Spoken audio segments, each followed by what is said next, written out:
In the news tonight, the Prime Minister receives the annual report of the Economic and Social Council on the Kingdom's competitiveness.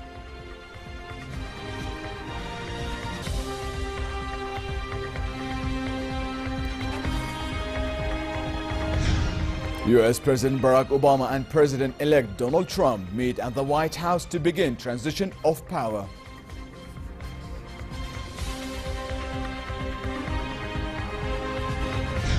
And Iraqi forces prepare to advance towards Mosul airport to increase the pressure on Daesh terrorists. Good evening and welcome to the news at 10. Prime Minister Hani Molki received the annual report of the Economic and Social Council, which this year focuses on the country's competitiveness. The Council's President Mondher Al-Shara briefed the Prime Minister about the report that points to Jordan's rankings in key international reports and also includes recommendations to improve its competitiveness status. The Economic Council's report highlights the need to revisit investment legislation. Molki praised the Economic and Social Council for its efforts to prepare the report, which he said will be examined by Jordanian economic team.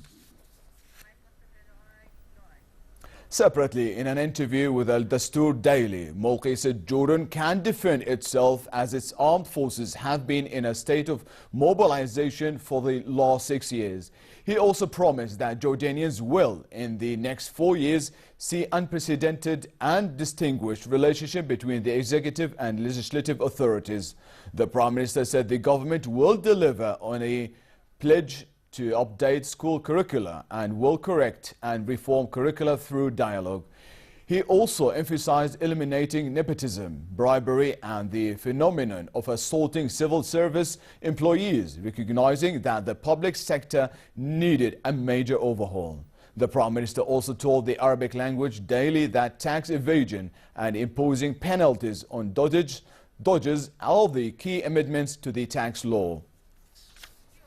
Lower House Speaker Atif Tarawne urged the committee that will prepare the reply to the speech from the throne to speed up its work. The panel has elected MP Fawzi Taime, chairman, and also chose a rapporteur to draw up the reply to the speech, with which His Majesty the King opened the 18th Parliament's ordinary session on Monday. The committee's head said his panel had just begun writing the document and expected to finish its work early next week.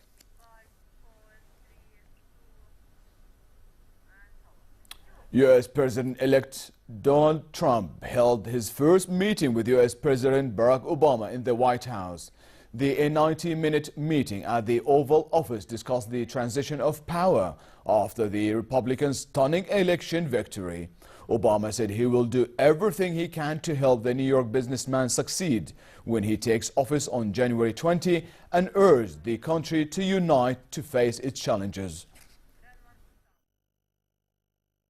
My number one priority in the coming 2 months is to try to facilitate a transition that ensures our president-elect is successful. I have been very encouraged by the, I think, interest in President-elect Trump's wanting to work with my team around many of the issues that this great country faces. And I believe that it is important for all of us, regardless of party and regardless of political preferences, to now come together, work together to deal with the many challenges that we face. Trump, elected on Tuesday to his first public office, said he looked forward to more meetings with Obama. I very much look forward to dealing with the president in the future, including counsel. He explained some of the difficulties, some of the high-flying assets, and some of the really great things that have been achieved. So, Mr. President, it was a great honor being with you, and I look forward to being with you many, many more times in the future. Thank you, sir. The White House meeting took place as a second round of protests was planned across the United States. Thousands of demonstrators took to the streets in at least 10 cities after Donald Trump's election victory.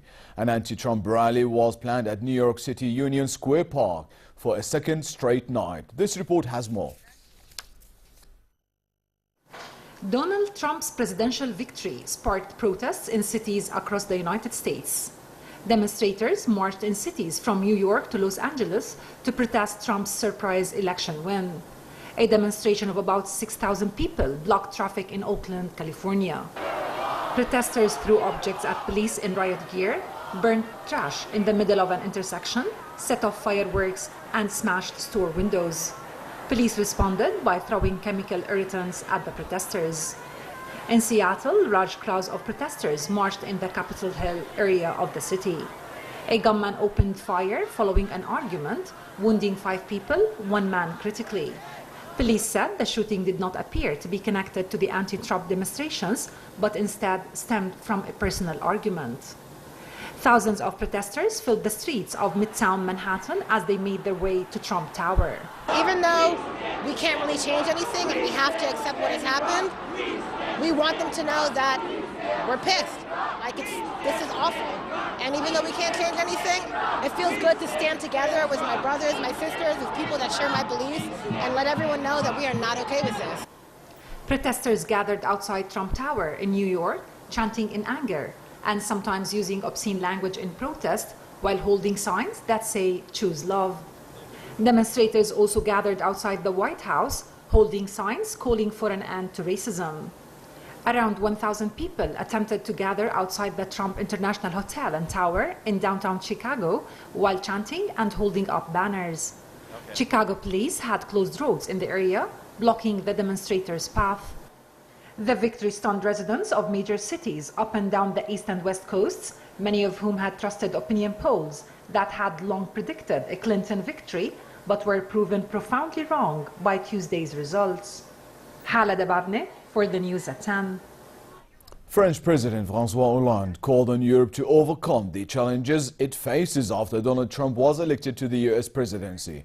Trump brought a wave of anger toward Washington insiders to win a shock victory at Tuesday's U.S. election.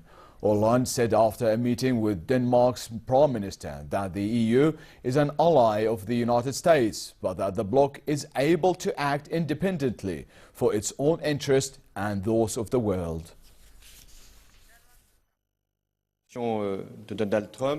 The election of Donald Trump as the American president forces Europeans to be clear and lucid and capable of overcoming the challenges they face. We will have to define with the new American administration the relationships between Europe and the United States. This is the shared mindset of all EU member states. Iraqi forces are preparing to advance towards Mosul airport on the city's southern edge to increase pressure on Daesh terrorists. Officers said they plan to resume their advance north up the western bank of the Tigris River towards the city of 1.5 million people. The Rapid Response Force, part of a coalition seeking to crush the militants, have taken the town of Hammam al-Alil, 15 kilometers south of Mosul. Iraqi Kurdish Peshmerga forces also continue to clear the recently recaptured town of Bashiqa of explosive devices left by the militants. More in this report. The sound of church bells in Bashiqa, east of Mosul. For some 2 years, it was a town under Islamic State control. And while the militants have now been driven out, Father Daniel Benyam says the town is far from whole. We're sending a message to the world, asking them to look at this vast destruction. If you want Christians to remain here, you must extend a helping hand in rebuilding our areas so we can be able to return. Islamic State has targeted religious communities throughout Iraq and Syria. When it seized control of Mosul 2 years ago, it issued an ultimatum to Christians: pay a tax, convert to Islam, or die. But village by village, Iraqi and coalition forces are advancing on Mosul. It's a balancing act that comes with a cost. Destroy the enemy without jeopardizing civilians along the way. Aid workers in eastern Aleppo were distributing the last available food rations as a quarter of a million people besieged in the Syrian city entered what is expected to be a cruel winter. UN humanitarian advisor Jan Egeland said some families in the rebel-held area have not had food distributions for several weeks and food prices are skyrocketing. The UN official told reporters in Geneva he hoped for a deal on a humanitarian plan the United Nations sent to all parties to the conflict several days ago. The plan covers delivery of food and medical supplies, medical evacuations and access for health workers. I do believe we will be able to avert mass hunger this winter.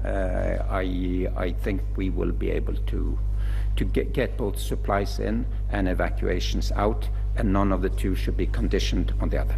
We are in continuous contact with Russian diplomats and military, and it is my clear impression that they are willing to continue pause in air operations and that they are actively looking at, and I really hope to have soon green light for our humanitarian initiatives as part of this larger one. A show home designed for living on Mars has gone on display at the Royal Observatory Greenwich in London. The building, which is a mock-up of a facility would-be colonizers could use to survive on the Red Planet, was designed with consultation from astronomers at the observatory and Stephen Petrenek, author of How We Will Live on Mars. The show home is set amongst a mock-up of Mars' red soil and built with parts recycled from a spacecraft. Colonizers will also find room to grow plants, exercise and communicate with Earth inside the pod.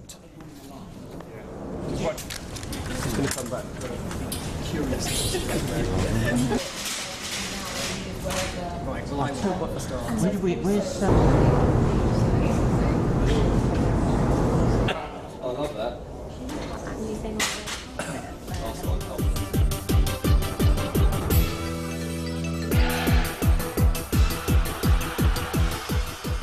England train at St George's Park ahead of their World Cup qualifier against old rivals and neighbours Scotland. Striker Wayne Rooney will return to England's starting lineup as captain for tomorrow's World Cup qualifier against Scotland, as his experience in the tense encounter will be vital for the young squad. The 31-year-old Rooney recently broke his 11-game lean spell for United when he scored in the 2-1 Europa League defeat by Turkish side Fenerbahce last week.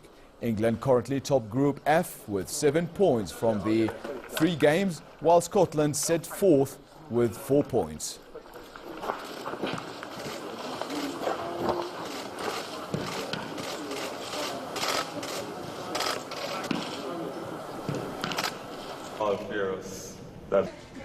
Jamaicans Usain Bolt and Elaine Thompson both made the shortlist for the IAF's World Athlete of the Year Awards after cleaning up the sprint gold at the Rio Olympics. Ethiopian distance runner Almaz Ayana also made the shortlist in recognition of her stunning 10,000 meters victory in Rio.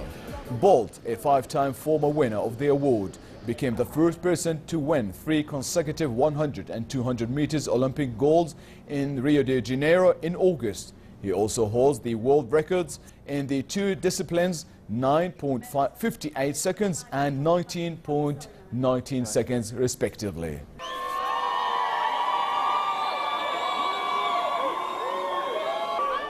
And finally, a bit chilly in most regions tonight, but it'll be fair in the Jordan Valley and the Dead Sea. Winds will be westerly light to moderate.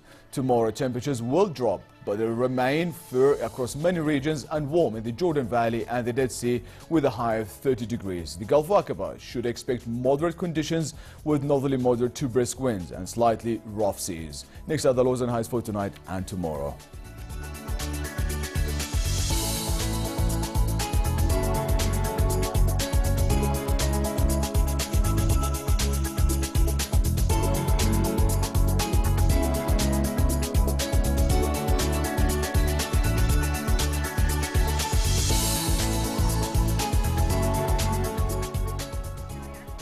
And to close our top stories once again, the Prime Minister receives the annual report of the Economic and Social Council on the Kingdom's competitiveness.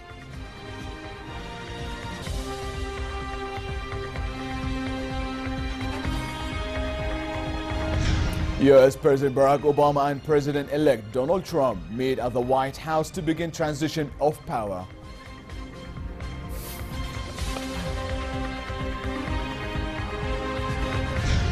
And Iraqi forces prepare to advance towards Mosul airport to increase the pressure on Daesh terrorists.